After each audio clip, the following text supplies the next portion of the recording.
your kind of company.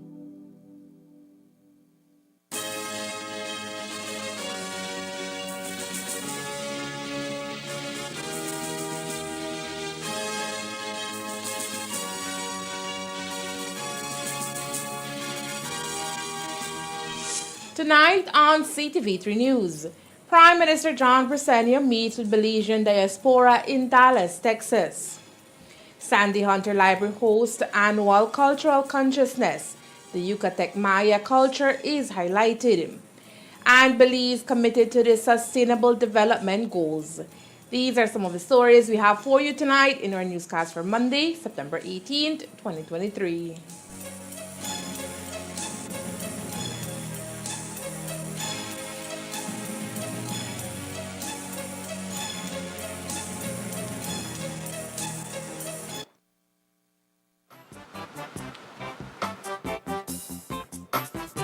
That'll be $50.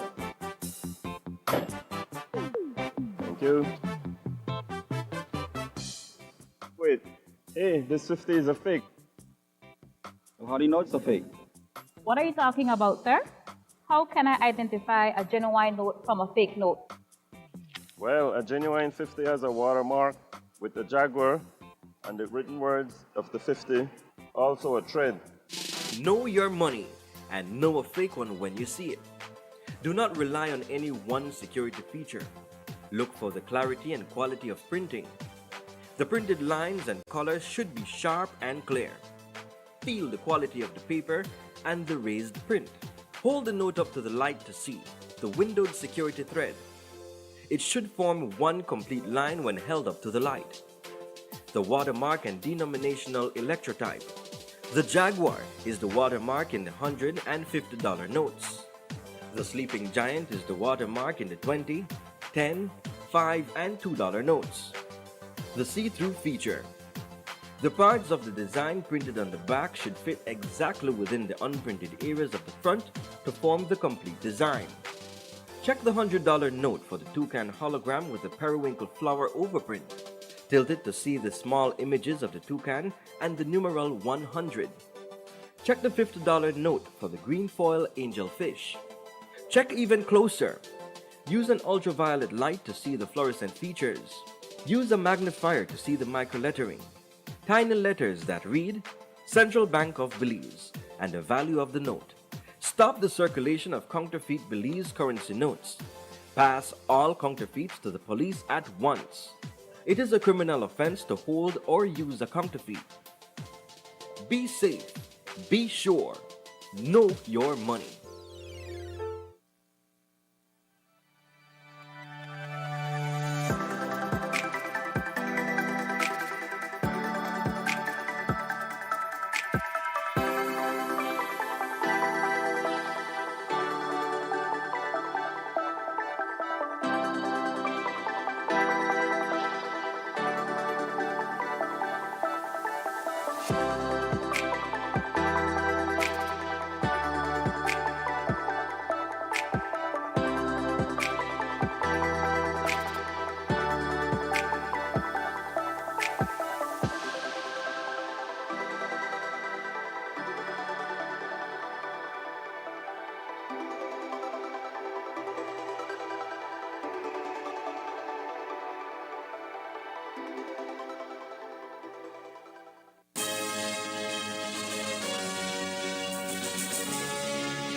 Good evening with your news, also simulcast on Fiesta FM 106.7. I am Joanna Rodriguez.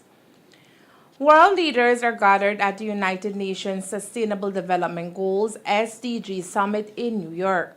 The SDG Summit aims to adopt a forward-looking political declaration reaffirming commitment to the central, transformative promise of the 2030 Agenda to leave no one behind. Prime Minister John Briceño addressed the summit today, reiterating Belize's commitment to the SDGs.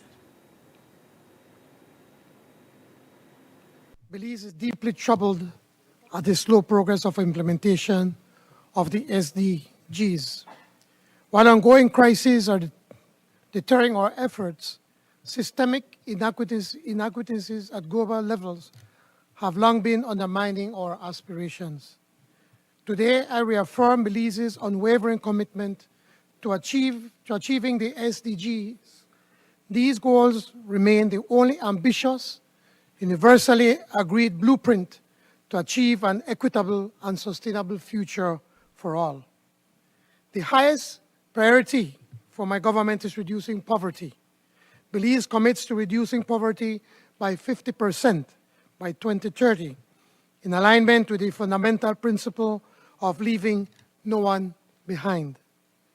We are committed to redoubling our actions to build resilience and ensure that everyone wins by implementing the National Energy Policy, the National Land Use Policy, develop a comprehensive industrial strategy that integrates green and blue industrial policies, achieve protection of 30% of the marine space by 2026, including protection of 20% of the coral reef, implement our national blue economic policy.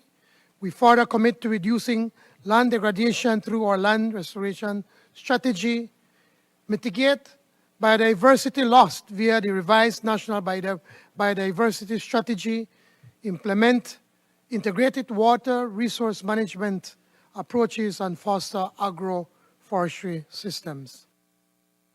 With its full commitment to the SDGs, the aim of the Briceño administration is to implement a national risk management plan supplemented by disaster-specific strategies for hurricanes, floods, and drought by 2024. In 2025, the aim is to finalize a special educational policy. Expand the free education policy programs in impoverished areas, implement early childhood development investments, expand adult remedial initiatives. Approve by 2024 a costed social program, social protection strategy. Implement by 2026 our national digital agenda to modernize governance. To accelerate achievement of all SDGs, we will legally establish and resource an empowered sustainable development department. Regrettably, international cooperation and development finance are not at the scale required. I reiterate Belize's urgent call for reform of the international financial architecture and the adoption of the multidimensional vulnerability index. The SDGs is a collective commitment. Taiwan and other partners are supporting our pursuit, and I call others to join us. The 2023 SDG Summit takes place from the 18th to the 19th of September. It marks the beginning of a new phase of accelerated progress towards the Sustainable Development Goals, with high-level political guidance on transformative and accelerated actions leading up to 2030. Convened by the President of the General Assembly, the summit will mark the halfway point to the deadline set for achieving the 2030 Agenda and the Sustainable Development Goals. It will be the centerpiece of the High-Level Week of the General Assembly. It will respond to the impact of multiple and interlocking crises facing the world and is expected to reignite a sense of hope, optimism, and enthusiasm for the 2030 Agenda. Currently, only 15% of SDG targets are on track. About half are moderately or severely off track, and more than one-third, 30%, have either seen no movement or have regressed below the 2015 starting line. For instance, on the current trajectory, it will take 286 years to close gender gaps in legal protection and remove discriminatory laws. The Global Report Card on Education is equally serious.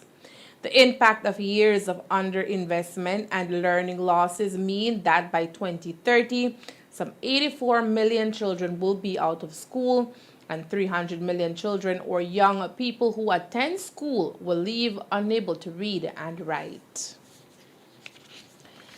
Teachers from across the country took part in a training seminar in Belmopan City, facilitated by the Ministry of Education, Science, Culture, and Technology. The Sustainable Human Development Seminar focused on macro competency number 7, which falls in line with the ministry's new competency-based curriculum.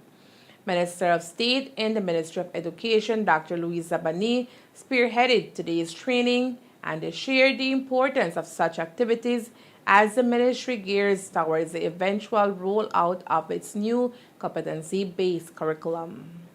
Today we have here in Belmopan teachers from across the country, especially those focused on Belizean studies and science and technology. We're doing a seminar on the 7th competency in our national curriculum framework, which has to do with understanding of and advocacy for sustainable human development. So they're here and we are describing what it actually means, and they're participating as well in some cases for them to be able to apply a particular model that we presented this morning. Competency number 7 is a broad area that actually includes the first 6. And those 6 were determined by our steering committee to be individually important, that they would get their own attention.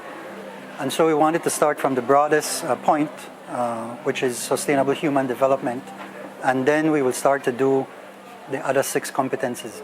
So why are seminars like this important, especially with the new curriculum framework that has recently been implemented?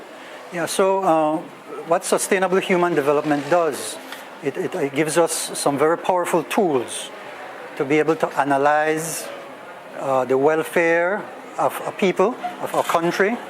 And in our case, of course, our work with competency-based education is to empower our young people so that they could become more competent when they joined the community as citizens in our country.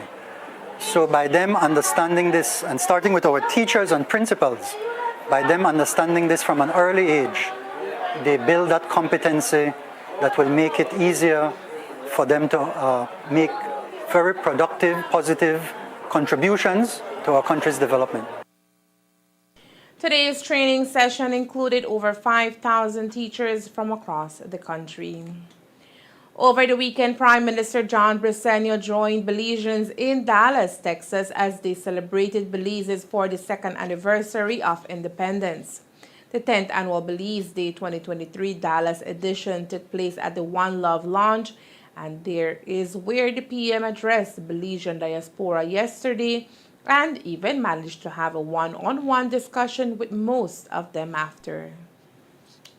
It is great to be here in Dallas for your celebration of our 42nd anniversary of independence.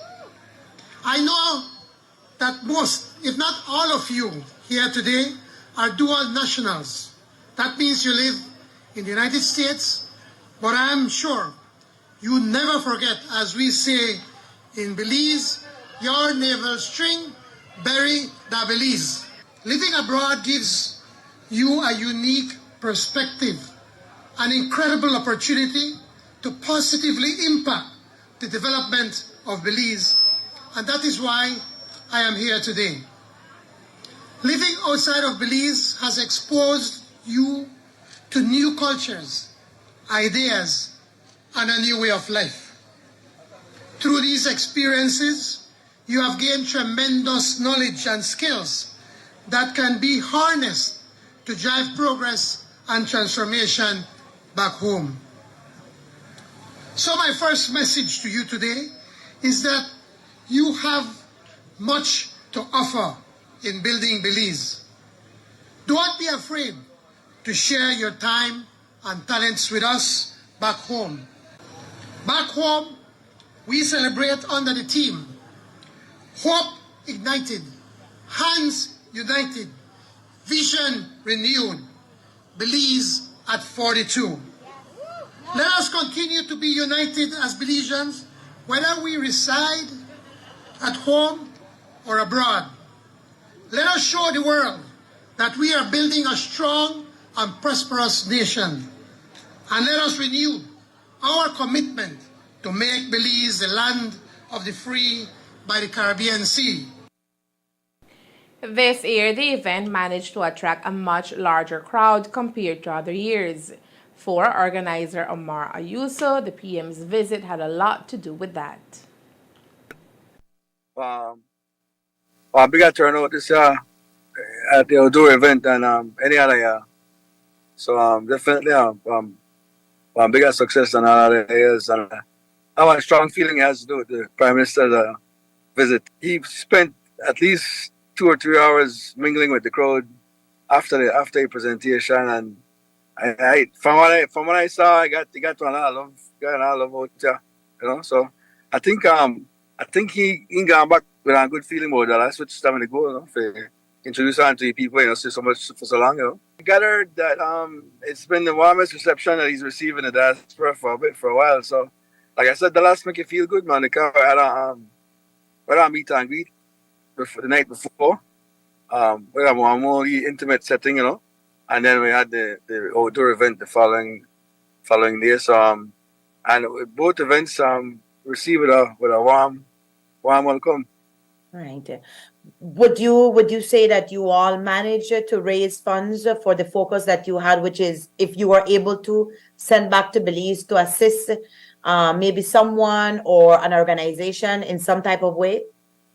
Well, we're just to try pick up the pieces and try to recover on us. So we don't really crunch the numbers yet. So we still have to crunch the numbers and see how we stand, because right now everything is a mess, and we have to pay who we get paid and square up things with the providers and suppliers. So once we get all that squared away, whatever come out it, you could bet to go back to our back.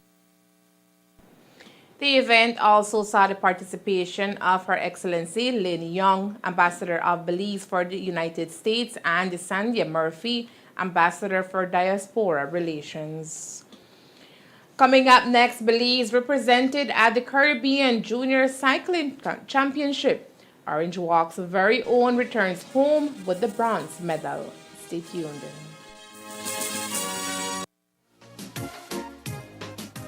Buenos días. 2 boletos para Picacas, por favor. ¿Ida y vuelta? 54. Ese dinero es falso. ¿Falso?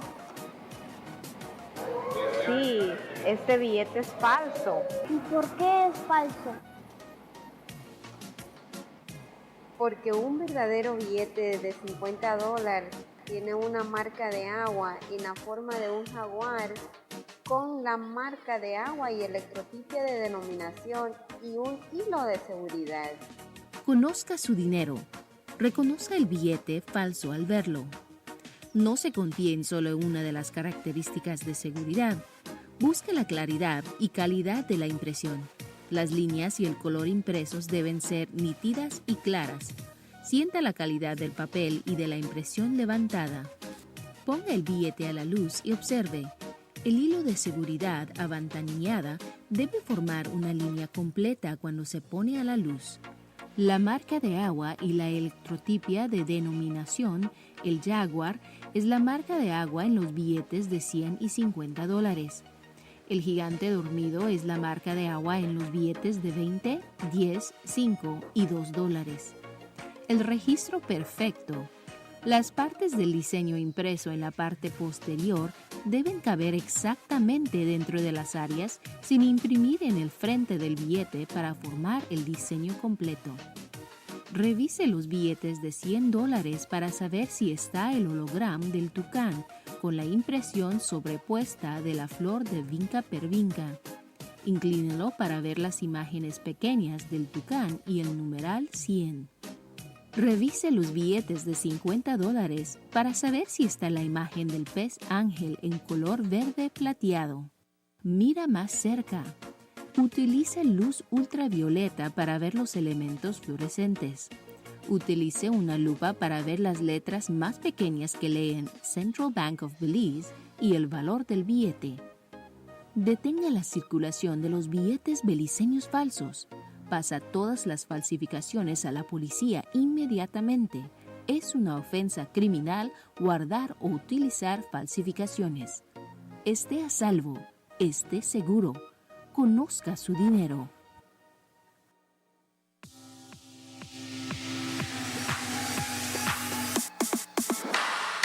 Sign up for Smart Share Plan and save big. Whether you're a small entrepreneur starting up your business, a student on a limited budget, or a family trying to save, this is the plan for you. With unlimited SMS, calls, and data, we help you save. Get up to 5 lines for as low as $30 per line monthly, only with Smart. Sign up today at any Smart showroom or sales manager countrywide. So get your business going, share more memories with friends, and be ready for the day with Smart.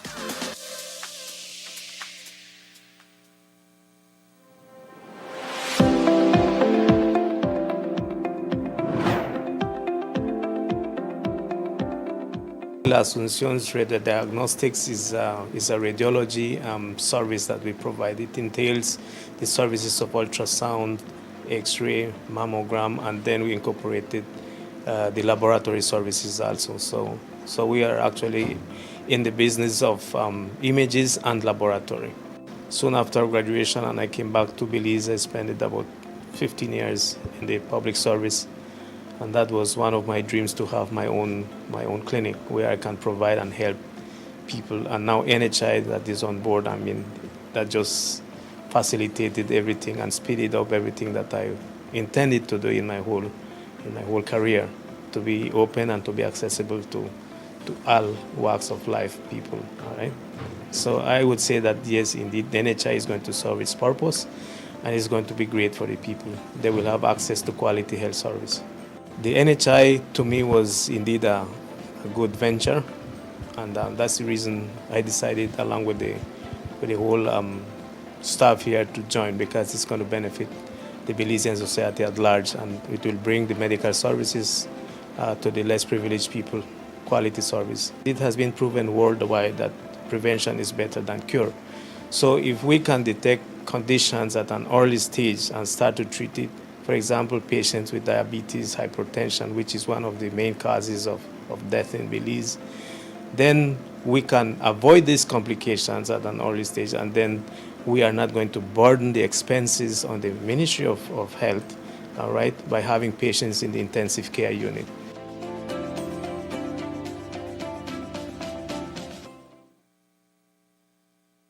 The junior national cycling team of Belize was in the Dominican Republic over the weekend, where they represented Belize at the Caribbean Junior Cycling Championship. Team Belize returned home today after having an impressive showing against other Caribbean teams. Today, we take the time out to highlight Orange Walk's very own Jalen Briseño, who managed to secure the bronze medal in the individual time trial. This achievement, according to 16-year-old Jalen, comes after many grueling hours of intensive training and sacrifice. Personally, out of all of my career, this is for sure my biggest achievement. Representing Belize in the Caribbean Cycling Championships is a great honor. Just by making the national team is a big deal. Now, actually getting a podium at the event is a very big deal, you know. And I'm very happy that I could have pulled through and make Belize proud and bring home a medal. Being at a different country wasn't really the main deal. For me, it was better than Belize because the roads were smooth, you know, better conditions. The sun is like all Caribbean countries, all of them are like the same heat, so we're used to the heat. The time trial, well, of course it was hard, right? But I managed to get the medal, and for the road race, I had a mechanical with my bike. So I ended up getting 6th, but I got disqualified because I swapped bikes with my teammate, and supposedly it's not allowed, but in the rule book it says it is. So they're still reviewing that to see if they're gonna go through with this disqualification or if they're gonna give me, but I'm not sure yet. As a new sixth form student, juggling school and training, according to Jalen, was the most challenging part. However, being able to stand on the podium representing Belize was well worth the effort.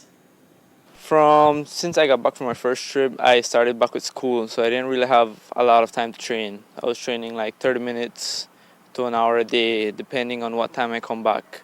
But I did some structured training, try to get the best out of the time that I could, and try to put in like a hefty ride during the weekends. It definitely increases the experience in the sport. You know, getting exposure to all the bigger countries, to know their training, just seeing the way they warm up, all of the supplies they have from their countries, the support. You see some of them have the those cups that you put on your back to like lift up your blood. And basically they had like all the best treatment. So you know that the country definitely invests a lot in them.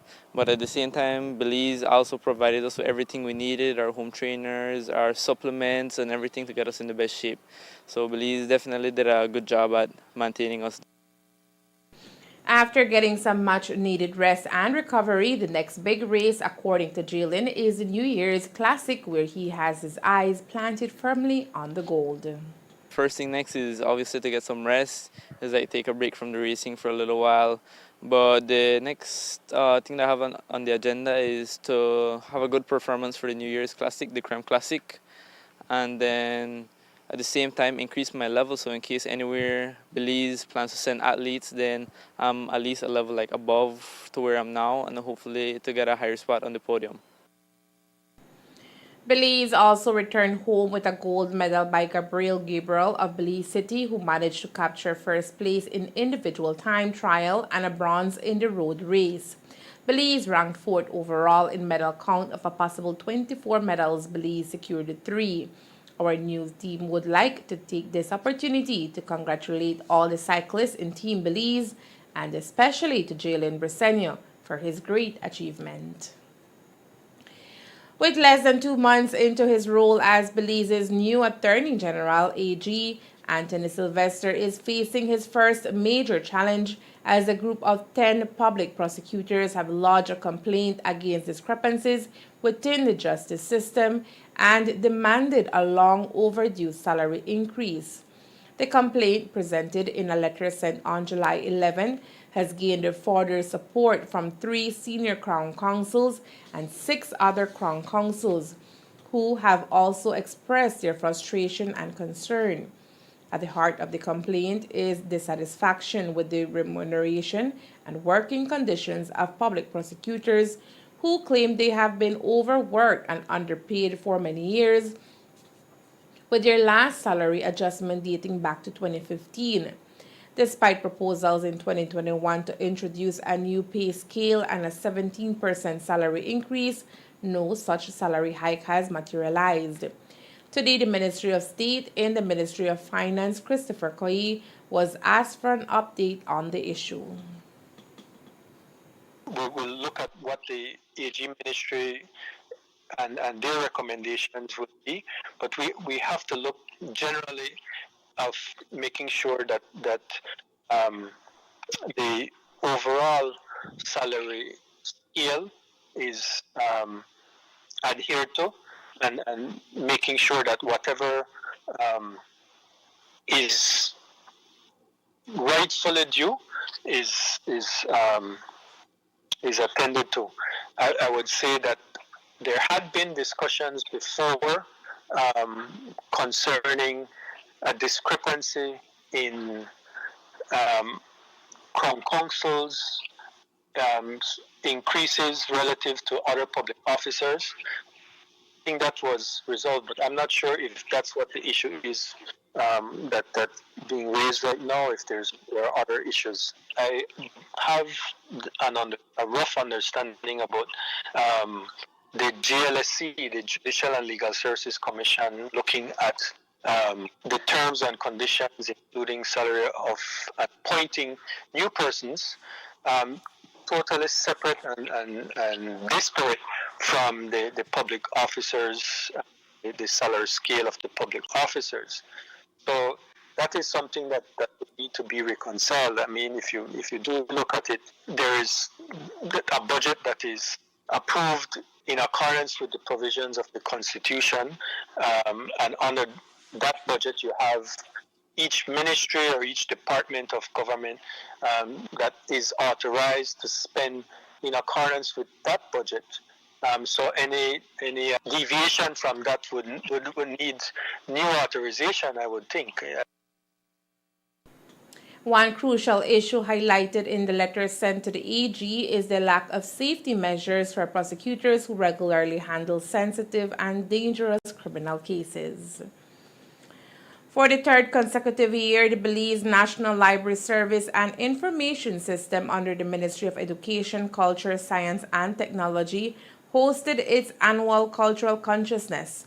This activity is hosted every year in a different library across the country with the main purpose of highlighting Belize's melting pot of cultures. This year, the event was compared here in Orange Walk Town and the Sandy Hunter Library, where the Yucatec Maya culture took center stage with traditional dance, music, and food, as well as poetry being showcased.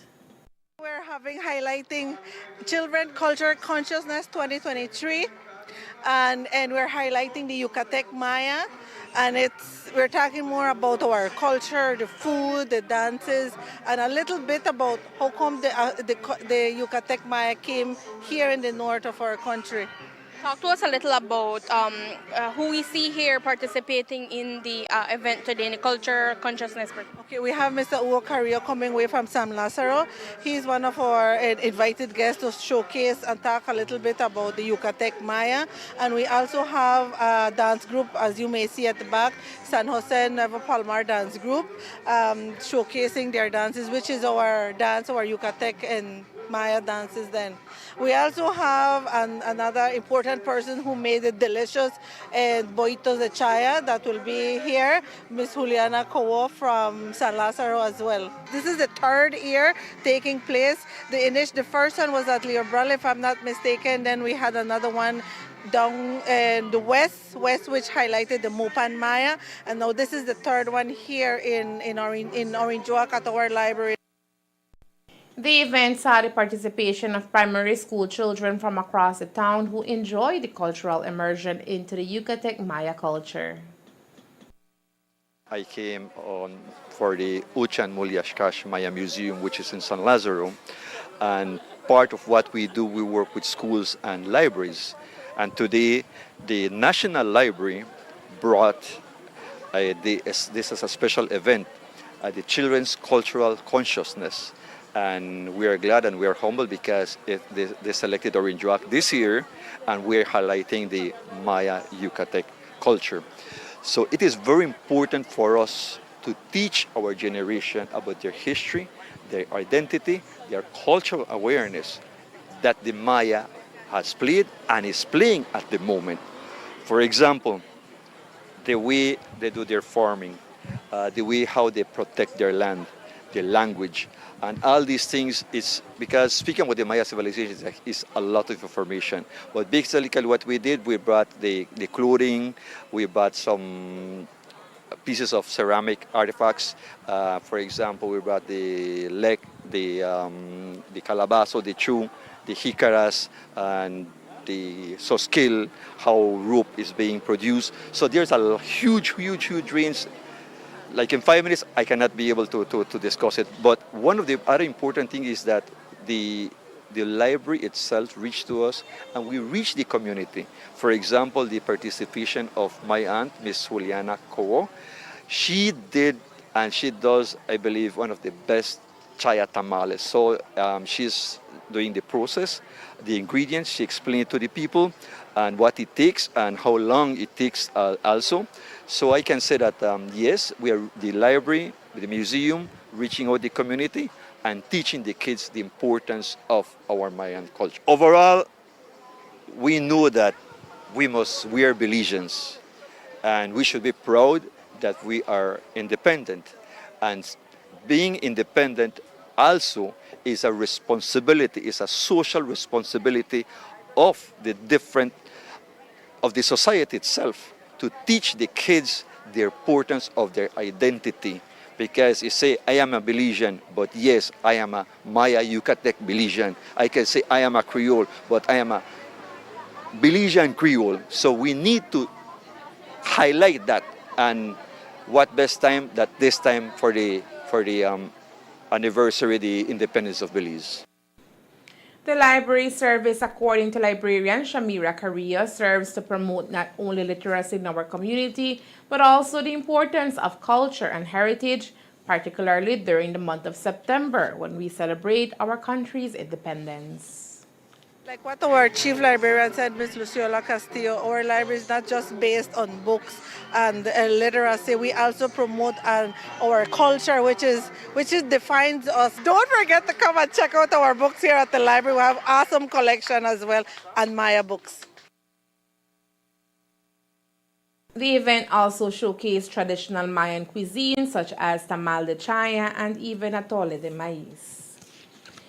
On September 17, the 3 new ambassadors to Belize presented their letters of credence to the Governor General, Dame Froile Zalam, at the Belize House in Belmopan. The ambassadors are Carlos Alberto Reyes Garcia of Guatemala, Agostino de Carvalho dos Santos Van Dunem of Angola, and Raheen Emersland of Norway. The Governor General also received a courtesy visit from Sonia Cope, High Commissioner of Australia to Belize. The dignitaries expressed their honor to serve in Belize as representative of their respective countries. They each share the hope of their countries in strengthening bilateral relationships with Belize. The Governor General graciously welcomed the ambassadors and wished them well during their tenure in Belize. The ambassadors and the High Commissioner will be in the country to join the celebrations of Belize's independence. And that's the news. We invite you to join us for another newscast on Tuesday, September 19th, here on CTV3 and the Fiesta FM 106.7. Remember that to read a text version of the news, you can visit our website at ctv3belizenews.com. You can also log on to our Facebook page for current stories at facebook.com/CTV3BelizeNews or our YouTube channel at CTV3 News BZ.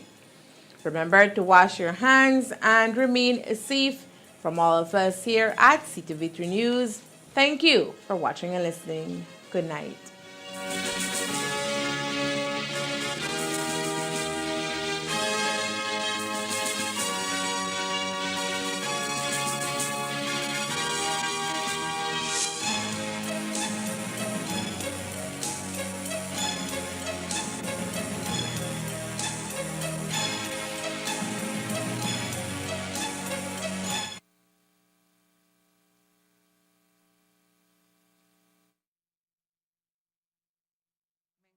Recluida porque fui acusada de inhumación, exhumación de cadáveres, profanación de cadáveres y homicidio de 13 personas.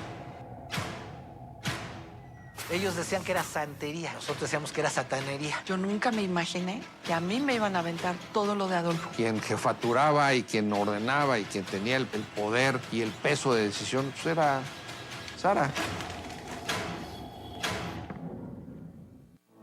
With Express Plus, you can stream on the go or stream at home. Stream the latest movies, telenovelas, series, anime, or music videos from your favorite local artists. Sign up now with Centaur's Express Plus.